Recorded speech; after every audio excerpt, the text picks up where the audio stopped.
What is up? Welcome back to It's Lit Book Reviews. This is the podcast where we discuss all things books. I am Jameer Gibbs. With me, as always, is Alvin Kamara, and we're here to do another one for you, brother. I feel like you've got to take it from here at this moment. Yeah, This I is mean, a Alvin Kamara special. this really is. I have actually read. So I recently just finished Katabasis, Katabasis, Dude, Katabasis, Katabasis. Cat. You tell me, man. I mean, I wonder. I should have watched like a video of her, RF Kuang, that is talking about this, just to get a feel for what she would actually name this book or pronounce it. But anyway, this book came out 2 days ago, and I'm just doing the Lord's work out here, just getting ahead of the game, really diving headfirst into some literature and getting out on the other side and just going to Somebody's let got the to do world it. know how I feel. Yeah. And I mean, because look, I get it. Everybody's busy out there. Not everyone can sit down and read 550 pages. So I can do that for the public and then just kind of, as like a vetting system. I We guess need just that. to So start, to start off non spoilers of what even is this book. I've read Babel, and I've read the first two books of the Poppy War series, and that was a long time ago. I never actually finished it. I would go back and reread those though. Like I remember enjoying them. They're really dark. Babel I liked, but R.F. Kuang seems to be an author who, like, every time she's writing, even if it's like some not necessarily whimsical story, like there is like a purpose to what she's writing. Like there is a clear message on why she's using these characters to like say something, if that makes sense. So, um, yeah, I don't know if I'd always agree with like her viewpoints and stuff like that, but I think she is definitely a really good author. Um, and I kind of respect someone who's writing something for fun, or well, for fun, but it's also there's some meaning, again, even if I disagree with the meaning. But I guess the premise of this book essentially is, I mean, it starts off immediately, so this isn't even a spoiler. Like if you were to read the first couple paragraphs, essentially there's this student at Cambridge who decides she's going to go to hell to try and revive her professor that just died. And so it's like literally her immediately like going to word. hell. And so this whole Cambridge world is built off of, like, there's this magic society there. I mean, it's not like secret like Harry Potter or something, but it's kind of like a Blood over Brighthaven take, or even like a Foundry side, um, like where you can kind of quantify magic by either using math or like words or whatever. It's not necessarily super um, it's very technical. The magic systems are, so you can just go and study and Mm-hmm. learn it. So essentially, I guess he's supposed to be the Jacob something. I should know the professor's name, but Alice Law is the girl who is going to revive her professor. So essentially, it's her journeying through hell with another student to try and find him, and it's like all these flashbacks to give you more context. Um, just to get into it, I gave this book 3 stars. I just finished it. This book I don't think is for me. I think the writing is Mm-hmm. good just because I think R.F. Kuang's a good writer, but like it's almost like she's just trying to do too much in this one, I think. Where there's a lot of concepts, like, do you remember in Foundry Side where a character's trying to convince, like, with that magic system, they're trying to convince something that it's not something that it is. And so it's like talking in those like Yeah. paradoxical loops. Like there's a lot of those in here where it's like on the Mm. surface that sounds like something that's really smart, but then when you think about it, it's like that actually makes no sense at all, like what you're saying. So there's a lot What of also that gets in there. kinda, like, redundant when it's cool the first couple times, and then you get to the point where you're not having fun anymore. And that's kind of how I felt towards the end of this. I was kind of waiting for a twist. Essentially, they go through 8 levels of hell. It's like kind of mapped off of like a Dante's Inferno thing. So they're going through, the different like deadly sins or whatever they are, like greed and lust and those sorts of things, like trying to find this teacher that's recently died to try and bring them back. Um, and there's a little love interest there, which was actually the most intriguing part to me. Ironically, just the end goal ends up becoming almost. It just doesn't seem like it's the main focus of her going to like get this teacher is still like a main, like it's still an underlying thing, but obviously there ends up being a whole other story that goes on. I feel like it just didn't go anywhere. I don't know. It just Hmm. ends. Um, so I don't Does know. I it feel mean, like it's the start of a series or no? no, no, dude. This book can't. She's Mm, Yeah. This was her dabbling in a world, and she's in and out. I mean, and this is like in a okay. like it's similar. Babel was similar in a sense of it's like Earth, but then there's just this magic intertwined into like academics. Essentially, it's like a higher academics, this magic system where if you learn enough of this coding, it's like a coding thing almost that can allow you to do stuff.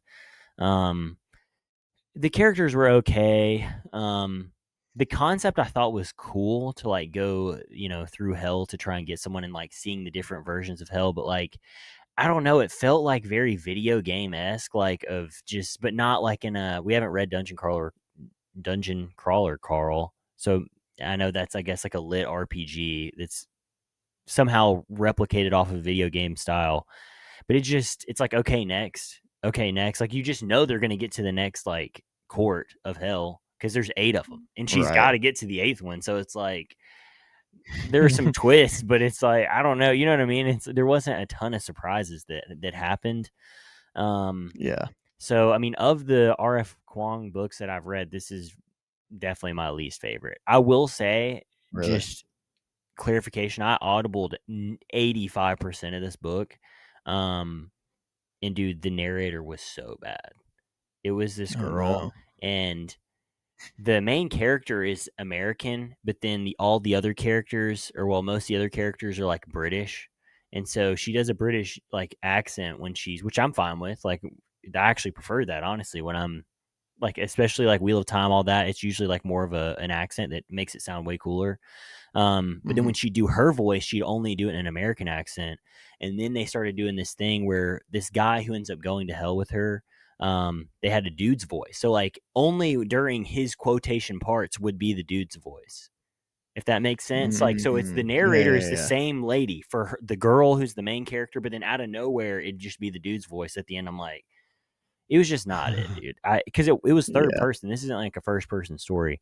So that honestly took me out a lot, and that's why I started like trying to like I was listening to the audible, but I was actually reading it, like or Mhm. physically like looking at the words, and I think that helped me like not be as swayed. But I think I wanted to like this. This definitely is not like a disappointing book for me though. Like The Devils was disappointing. I went in thinking it was going to be something, and it was not. This book, I don't want to say it Mhm. disappointed me because I didn't really have any expectations. So I mean, it was an interesting take, I think, on like a Dante's Inferno. She does have points that are interesting that make you think, but then like when you think about them too long, it's like, is this even actually a good point? Like, I don't know. And so it's just like these. Have you ever really thought about things in this way? And so sometimes it's cool, and then sometimes, like you were saying, it becomes redundant, and it's like, all right, are we getting this guy or not? Yeah. Like, the whole purpose of this is just to get this professor, but um, yeah, this is just another one of those where it's like, yeah, I'm, caught up with the culture, I guess, now. So if someone asks me Yeah, I about this mean, book, I it's can say I've read it, but I don't yeah, it's really good to know what know. else there is because it's essentially there's definitely a bunch of themes that she's trying to give, especially because it's a girl in like an academic setting. There's, a lot of those um having to overcome like womanhood, but then she even like talks down on that, or like not womanhood, but like being a girl in like a male dominated sphere. Like the Um, inequality type tropes. yeah, which she doesn't like harp on that for long. If anything, the character like disagrees with that. So it's kind of an interesting take. Mm, Um, but it's more just about like I guess academia and like diving into academia and that being your whole life, and then you're like, what really is life? Like about like was this mm. really worth it? Like it's a continual chase. Um but yeah, I mean it was just So, I mean, What is this a book you think I should read? No.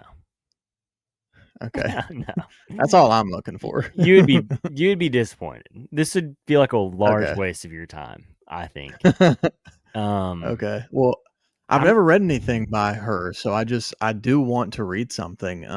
the Poppy But War. if I think it's your least favorite, would be a fun because I never finished it, dude. The Poppy War, I just remember some dark stuff, dude. Like, I mean, some mm, of those scenes, like in Red Rising, like later on, where it's like, oh my god, it's like stuff like mhm. that where there's just Oh no wow, chill with some of the yeah, I would love to read the Poppy War. Then I've heard a lot about it and heard it's great, so that would be yeah. fun. Babel I liked. Babel was more of a serious tone. This one, in a weird way, felt more whimsical, even though they're going to hell. And there's some Mm, serious topics that are talked about. And that could have just been from the narrator because I audibled most of it. Babel, mm, I actually really liked, which I think I know a lot of people that didn't like that book, or at least I read a lot of reviews of people that didn't like that book. It had a hard imperialist, like anti-imperialist thing on it, which I was like, I didn't mind. Like I thought she did a good job on that one. So I yeah, would recommend Babel way before I recommended this one because Babel was more of a story. This one felt, I don't know it. This one felt like when you read Beowulf and it's like, okay, cool stuff's happening, but like, what is this? It's like a quick fate. You know what I mean? It's like, is this even yeah, really a story? Like, it's just that style of telling a story where it's like you're supposed to learn yeah. something, so it's not It's like necessary. and then type stuff. Yes, yeah.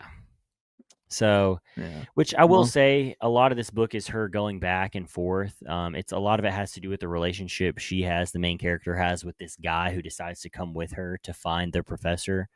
Um, mhm. and so, it thrusts you into like point, D of their relationship, but then like as you go on, it revisits A, B, and C because you don't even know about like how they are where they are. And I don't always love that kind of like, hey, we're gonna start off like halfway through the story basically, and then just slowly fill you in. It felt a little forced to me, um, but Yeah.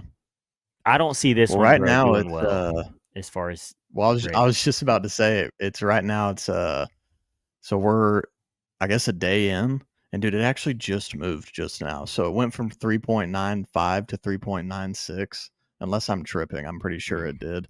And that's with a little over 2,600 ratings. So it is early days. I'm curious to see if this one ends up being closer to your rating or higher. Um, but I mean, 3.96 is really good, especially I feel like it's a small sample size, so it doesn't really matter right now, but But her we'll other see. books, I mean, that's a drop in the pan, dude. They're as far as reviews, like only having a couple, like 2,000 reviews, dude. They So I have guess like Yellowface is her most popular. It's almost got a million. that's what I'm saying, That's dude. crazy. And then Babel had a decent Poppy amount. War has half a million. Yeah, Babel's at 400,000.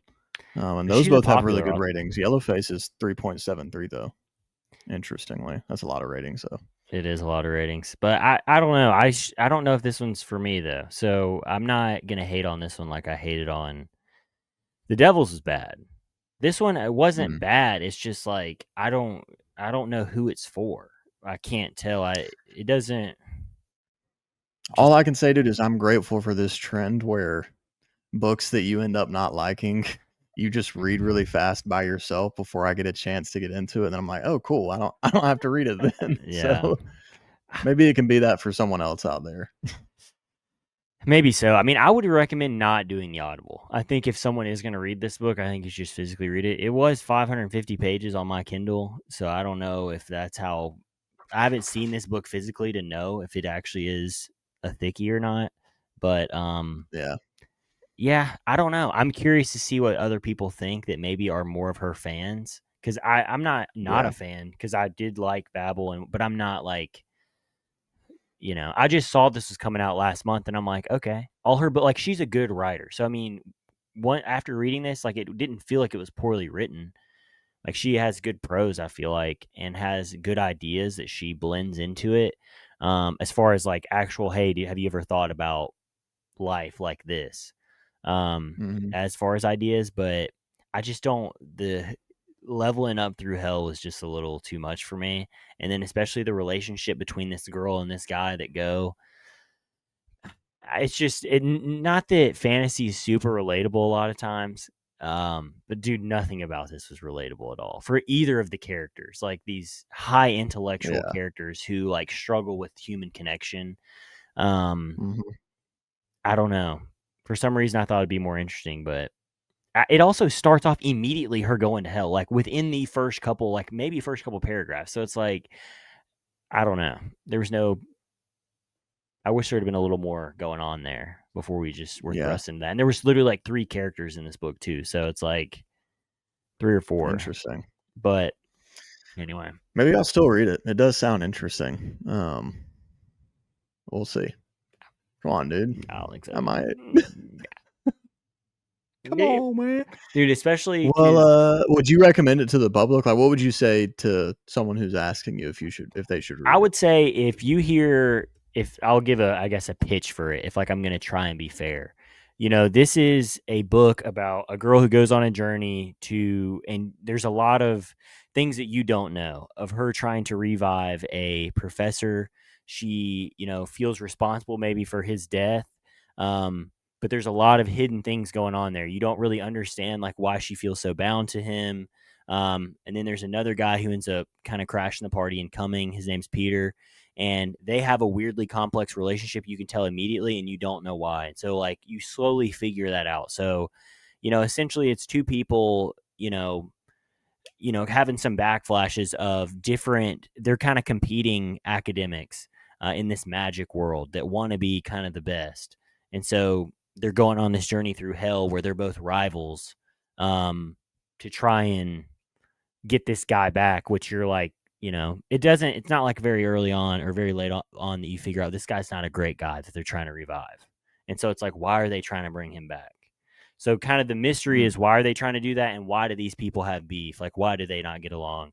And so it's kind of, one of those stories. And then just going through, she has some interesting concepts on just the levels of hell and like what sin really is and what sins are worse than others and how that would manifest in hell for you to like work through that. Um, so, if that's something that it's a very linear journey though.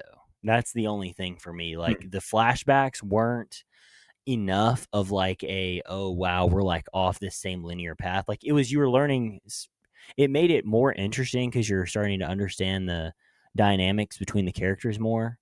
But it's not one of those where like right now, especially for us, like we're in the wheel of time. And so it's like you have this group way over here, this group way over here, this group way over here. They're all doing completely different things. And somehow this is getting weaved all into one story. It's not like that. There's just one linear group, and you're just going back and forth in time, like figuring out stuff that why things are impacting the way they are in the present. But you know, interesting concepts for sure. I'd be curious to know if anyone's ever read Dante's Inferno to know, like, because I haven't. Like, how close Mhm. is this to that? Like, is it a ripoff? Yeah. Probably But not very, I feel like. she does. I will say something that you would appreciate about R.F. Kuang. I think maybe more than me. So maybe you would actually like this one more than me, bro. She clearly knows a lot. Like, she clearly is really smart. Like how Pierce Brown references a ton of stuff, a ton of ancient Mhm. history in his stuff. She does the same, where she's mentioning all of these historical figures that were like great leaders in their time or like philosophers, like Mhm. that like were real and like bringing up their real ideas in this. Um, Yeah. so Maybe I will you still read it.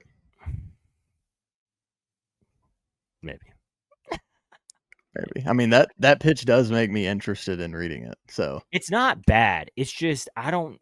I'm curious. I'm curious to see what the public thinks. It's also not one. If someone's like, yeah, I don't think I want to read that, I wouldn't be like, no, dude, you've got to read this. If it didn't sound yeah. interesting to you, you should not read this book. And then even if it does sound Fair enough. interesting to you, you know, I think you should maybe give it a chance. But you know, you know, There you have it, folks. If you've read this book already, let us know what you think. If you haven't, don't. And we'll see you on the next one. we will. Also, if you think this mustache looks really dumb, just let me know in the comments. I need some reality. Riley thinks it looks great, and I'm like, every I time I think it catch looks myself in good, the dude. mirror, really, dude. Because I caught myself. I'll like shave and I'll You forget just that I've froze for shaved. so long. Oh, sorry. Well, I was looking in the mirror today, not like intentionally. Like I just accidentally looked in like my rear view mirror while I was driving home today. I was like, "Oh Jesus!" Like I'd forgotten, that I'd shaved. And so, anyway, I was trying to get some truth from Riley, but she's too sweet. So, yeah, Stash it we'll up, bro. see. Looks We'll great. see. All right, bye guys. Journey through hell with us. Bye.